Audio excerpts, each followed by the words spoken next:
Isang hindi inaasahang eksena ang gumulat sa buong social media. Mula sa tawanan at asaran, biglang humantong sa totoong pisikalan at konfrontasyon. Ngunit bakit nga ba nagawa ni Bustoyo na patulan at totoong suntukin si Boss Mel sa gitna ng kamera?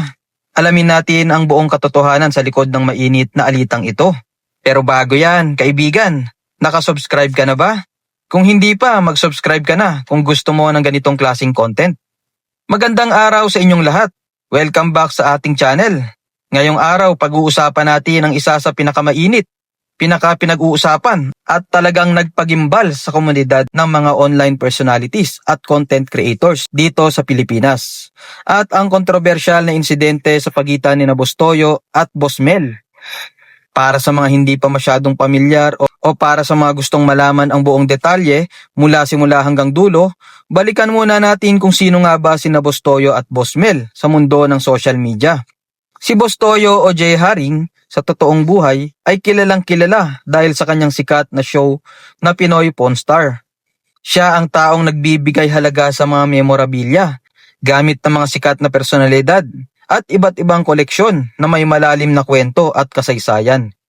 Dahil sa kanyang karisma, negosyo at pagiging blanco kung magsalita, mabilis siyang minahal ng milyon-milyong netizens. Nakilala rin siya sa pagiging matulungin at sa kanyang tapat na pakikipagkapwa-tao sa industriya ng pagbablog. Sa kabilang banda, narito naman si Boss Mel. Si Boss Mel ay isa ring kilalang content creator at entrepreneur na madalas makasama sa iba't ibang vlogs, collaboration at mga social media events. Kilala siya sa kanyang palabas at minsan ay provokatibong personalidad. Isang taong hindi natatakot magsalita ng kanyang saloobin, magbitaw ng mga hirit at makipag-asaran sa harap ng kamera. Sa loob ng mahabang panahon, ang dalawang ito ay nakikitang magkasundo. Madalas silang magkasama sa mga content, may mga business engagement at kita ng publiko na may lalim ang kanilang pinagsamahan. Sa katunayan, maraming netizens ang humahanga sa kanilang samahan dahil sa tuwing magkasama sila, palaging may saya, tawanan at magandang palitan ng asaran. Pero tulad ng madalas mangyari sa mundo ng showbiz at content creation, ang manipis na linya sa pagitan ng biruan at katotohanan ay madaling lumabo. At dito na nga nagsimulang magbago ang lahat. Bakit nga ba nag-away sina Bustoyo at Boss Mel? Ano ang naging mitsa ng kanilang alitan na humantong sa hindi inaasahang pisikalan kung saan sinuntok ni Bustoyo si Boss Mel? Kung susuriin natin ang mga pangyayari bago ang mismong insidente, hindi ito nangyari ng overnight lang. Hindi ito isang simpleng bagay na bigla na lang sumabog ng walang pahiwatig. Ayon sa mga nakasubaybay at sa mga lumabas na pahayag, may mga naipon na palang sama ng loob sa pagitan ng dalawa. Unang-una na rito ang usapin ng respeto at boundaries sa pambubuli o pang-araw-araw na asaran. Sa mundo ng vlogging, napakalimitadong sabihin na content lang ito. Madalas, ang mga hirit sa harap ng kamera ay lumalampas na sa personal na buhay ng isang tao. Si Boss Mel sa kanyang estilo ng pagpapatawa at pakikipag-usap ay may mga nabitawang salita o hirit na tila hindi na nagustuhan ni Bustoyo. Bagamat nasanay ang publiko na palaging nakatawa si Bustoyo, tao lang din siya na may hangganan ng pasensya. Pangalawa, ang usapin tungkol sa negosyo at profesionalismo. Bukod sa pagiging vloggers, parehong may mga negosyo at imahe na pinoprotektahan ng dalawa.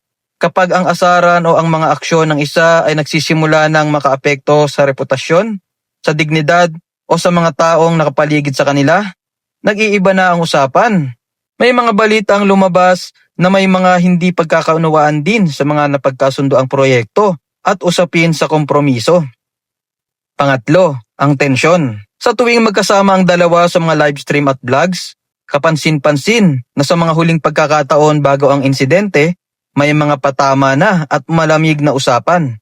Ang dating likas na tawanan ay napalitan ng pilit ng ngiti. Ang mga tagapanood mismo ang nakapansin na tila iba na ang tinginan ng dalawang ito, parang may malalim ng pinag-uugatan. At dumating na nga ang araw na nagpasabog sa buong social media. Sa isang pagkakataon kung saan magkasama ang dalawa, na ayon sa mga saksi at sa mga kumalat na video clips, ay nagkaroon ng isang mainit na palitan ng salita. Nagsimula ito sa karaniwang asaran at palitan ng argumento. na tila bahagi lamang ng kanilang usapan. Subalit habang tumatagal ang minuto, mas lalong tumitindi ang emosyon. Ang mga salitang nabitiwan ay nagiging masyadong personal at naglalayong magkasakita na ng damdamin. Sinubukan pa ng ilang mga tao sa paligid na i-diffuse o palamigin ang sitwasyon. Sanay kasi ang mga staff at mga kasamahan nila na ganoon talaga mag-usap ang dalawa. Akala ng lahat matatapos din ito sa tawanan tulad ng dati. Ngunit nagkamali ang lahat. Sa isang krusyal na sandali, pagkatapos ng pahayag mula kay Boss Mel, nawalan na ng kontrol ang emosyon. Si Boss Toyo na kilala sa pagiging maawain at mahinahon sa halos lahat ng kanyang vlogs ay umabot na sa kanyang breaking point. Sa isang mabilis na galaw, idinaan ni Boss Toyo sa isang malakas na suntok ang kanyang galit kay Boss Mel. Nahinto ang lahat. Ang mga taong nasa paligid ay nagulat at mabilis na umawat. Ang kamera na nagdo-document ng sandaling iyon ay huling-huli ang totoong gulat sa mukha ng mga tao sa paligid. Hindi ito scripted, hindi ito prangkahan na may halong arte. Ito ay isang totoong pagputok ng galit na matagal nang naipon sa loob ng dibdib ni Boss Toyo. Agad na inalayo si Boss Toyo habang si Boss Mel naman ay halatang nagulat at hindi inaasahan na darating sa puntong ganoon ang kanilang alitan. Ang insidenteng iyon ay mabilis na kumalat sa social media na naging dahilan upang maghati ang opinyon ng buong komunidad. Isang napakalaking aral ang naiwan ng kwentong ito para sa ating lahat. Sa usapin ng respeto, pagpapakumbaba at pagkontrol sa sariling emosyon. At ngayon, gusto ko namang marinig ang saloobin nyo, mga kaibigan. Para sa inyo, sino nga ba ang nagkamali sa pangyayaring ito? Makatarungan ba ang ginawang panununtok ni Boss Toyo dahil sa labis na pangaasar at kawalan ng respeto? O mali pa rin siya dahil idinaan niya ito sa karahasan, sa halip na pag-usapan ng maayos? At sa tingin nyo, dapat pa bang mag-ayos at magsamang muli sina Boss Toyo at Boss Mel? I-type nyo ang inyong saloobin at opinion dyan sa comment section sa ibaba. At huwag kalimutang mag-like, mag-share at mag-subscribe sa aking channel. Kita-kita tayo sa susunod na video.